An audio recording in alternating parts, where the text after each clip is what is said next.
A groundbreaking historical genetics paper published in 2003 revealed that a significant proportion of men worldwide are direct line descendants of Genghis Khan.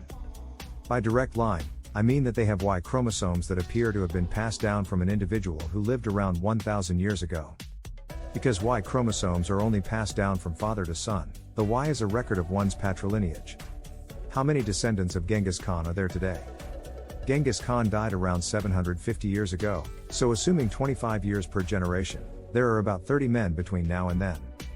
In more quantitative terms, approximately 10% of men living within the borders of the Mongol Empire at the time of Genghis Khan's death may carry his Y chromosome, implying that approximately 0.5% of men worldwide, or approximately 16 million people, do so.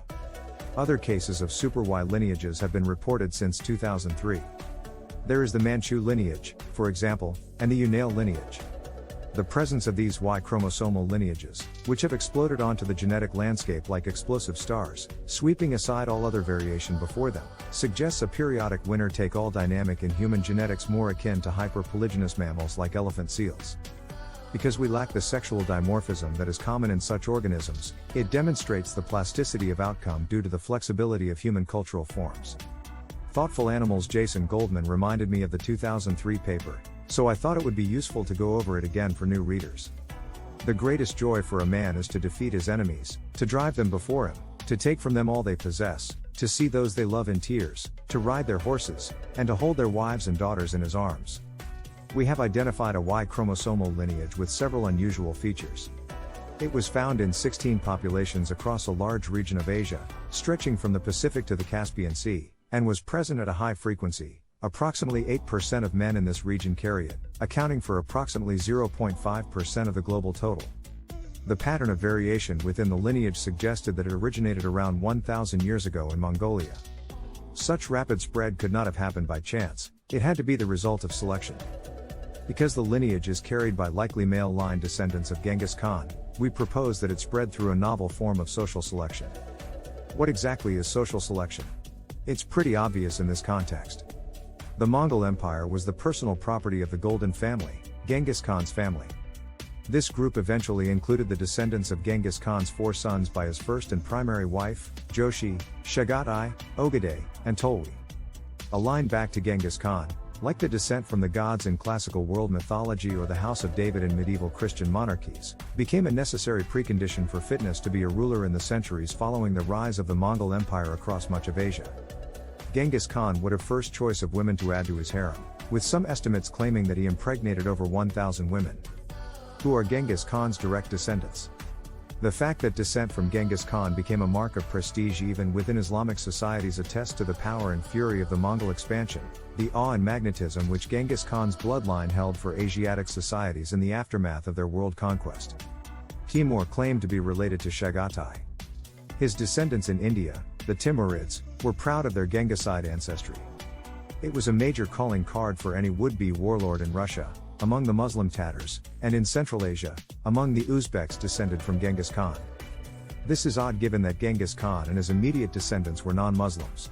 Not only were they non-Muslims, but the Mongol assault on West Asian Muslim societies was particularly damaging. It is widely assumed that the relatively productive irrigation systems of Iran and Mesopotamia were destroyed during the Mongol conquests, and it took centuries for them to recover to their previous levels of productivity. More symbolically, it was the Mongols who put an end to the Abbasid Caliphate. Being a direct descendant of Genghis Khan was powerful. The monopoly of commanding heights, which his male line descendants still felt was theirs by right of blood, was obtained at the heart of his empire, Mongolia, at a very late date. The Dzungar Empire, the last of the great steppe polities, was defeated by the Manchus in part because it was led by a subset of the Oirat Mongols, a tribe whose leaders were not descended in the male line from the Golden family and thus could not persuade the Genghiside nobility of eastern Mongolia. This fixation on blood descent appears ridiculous to moderns, who tend to think of historical patterns and forces in economic, or at least ideological, terms. I suspect that many pre-modern people, who were accustomed to small family groups and kin networks in ways we are not, would be perplexed by our own surprise. Genghis Khan's descendants, the haplotype E chromosomal. So, what did they discover in the newspaper? First, they discovered a specific Y chromosomal haplotype, or set of unique genetic markers, that was found throughout much of Asia. This haplotype appears to have expanded recently, as evidenced by small number of mutational steps connecting all of the local variants. The star phylogeny is represented by the shaded area. It is distinguished by a core haplotype, a cluster of variants separated by a single mutational step. This suggests that the genetic variance frequency increased rapidly before mutations had time to accumulate variation and generate a more complex topology. Take note of the increased network complexity for other Y lineages. The following text explains the factors that led to the rise of the Genghis Khan haplotype.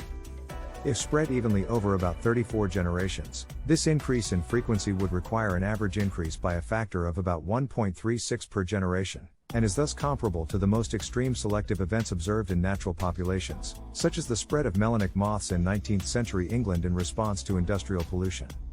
We investigated whether it could have happened by chance. If the population growth rate is known, the observed frequency of a lineage can be tested to see if it is consistent with its level of variation, assuming neutrality. We estimated the chance of finding the low degree of variation observed in the star cluster using this method, with a current frequency of 8%, under neutral conditions.